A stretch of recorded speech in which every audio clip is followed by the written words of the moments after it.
I think the players certainly feel positive about themselves as about concerning what they've done the last few weeks. I mean, they can see themselves getting better. You know, the players are pretty smart. You know, they got eyes and ears too, and they can see what's going on. They don't always need the coach to tell them. And when a player can see that he can do things now better than he could do them before, sure, that makes everybody feel better, whatever we're doing. So I think we feel positive about ourselves in those circumstances. I think it's unlikely that any of us feel that previous games with Maryland have any bearing on how this game's going to go. This one is about the level of preparation that we have, how everybody understands and embraces the plan, and most particularly how we execute on Saturday. Well, one is their return game. In Torrey Smith, he's one of the really exciting, dynamic players in the Atlantic Coast Conference, and he's one of those versatile players of which we speak. He's run reverses. He's caught the ball. He's returned kicks. He does a variety of things. He's not just a receiver, but he's got good elusiveness. He's got good vertical speed. Here fairly early in his career, I think he's around 4th or 5th in the history of the ACC in kickoff return yardage. So this isn't just, yeah, okay, you're playing these guys, so the coach has got to talk about who's good on the other team.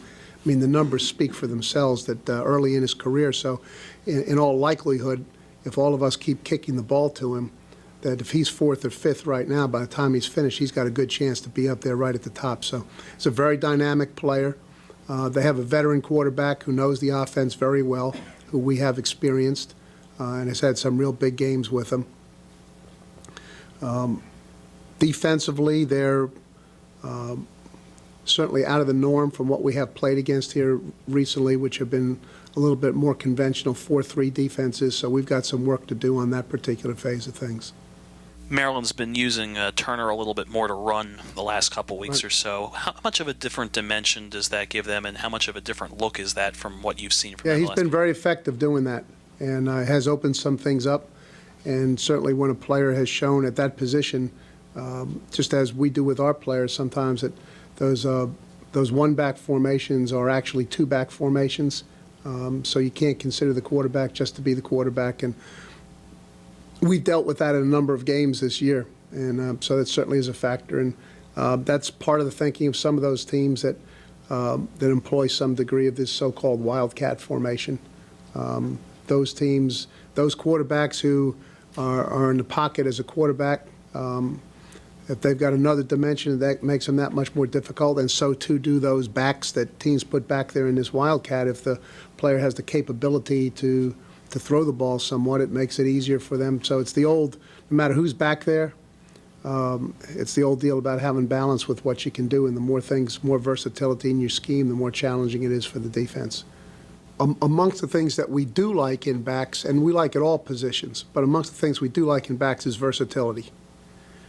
And as a high school player, he caught a lot of passes, he returned kicks, he ran from scrimmage, he played some defense, he was a good basketball player.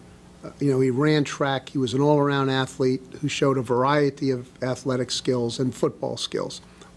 And to bring up, like Wally Lundy had a good level of versatility. One year he caught over 50 passes, scored 51 touchdowns. Alvin Pierman had a lot of versatility for us, was a kick returner, good on screens, good from scrimmage.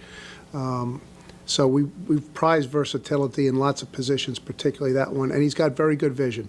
He really sees the flow of the defense and has a good sense of when that flow is going to continue, and that there's a backdoor cut, and maybe when that flow isn't fast enough to cut him off in the direction that he's going.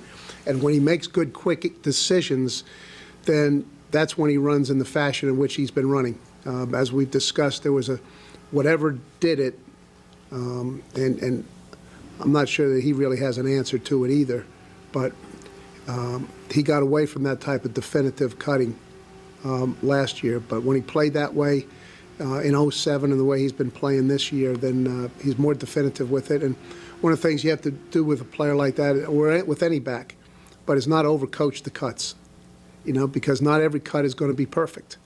and there'll be some that you might want to have back. But as we have over the years reminded all the different running back coaches, if most of us could see it the same way that those backs can, okay, we'd have been running backs. But none of us can really see it that way. So there's certain you shouldn't do's in there, but a lot more. You just kind of got to give them their head and let them make their decisions. And so it was those very things that Jerry that did attract us to Michael. He's one of the real tough-minded and physically gritty players on the team. And, of course, that's necessary to play that position. It wouldn't fit everybody, but he really likes it. You know, and it's a position which some players can have, whether it's as a college player, an NFL player, it's a position which some guys can have a terrific career, and it might be their only position.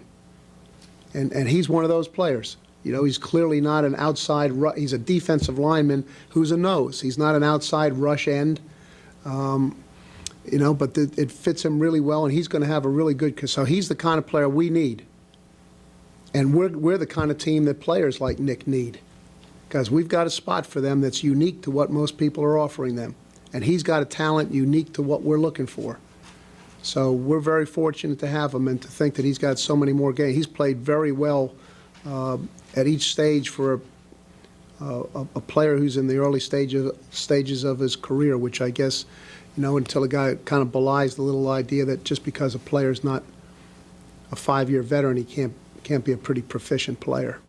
The teams that are really scoring in our league are teams that either have really high talent quarterbacks or kids who have been in the system for a long time and have developed their skills and, you know, got the reads and know where to go with the ball and are very proficient in their accuracy, and that's what produces points, that just those guys that you can get open, that they hit them when they're open. And sometimes you try to scheme up a lot of stuff and you get them open and, you know, you just miss them. You don't miss them by much, you just miss them. But it affects what the scoreboard looks like. That's how points get scored. So he's had those kind of games. He had them a couple of years ago. Back to what do I think Jamil's upside is. I'm a very, you know, I've always been a Jamil fan, and we've always felt that he had tremendous ability to have a highly versatile game, which he's demonstrated on many occasions. So I would certainly never be the person that put any limitation on how high his game can rise.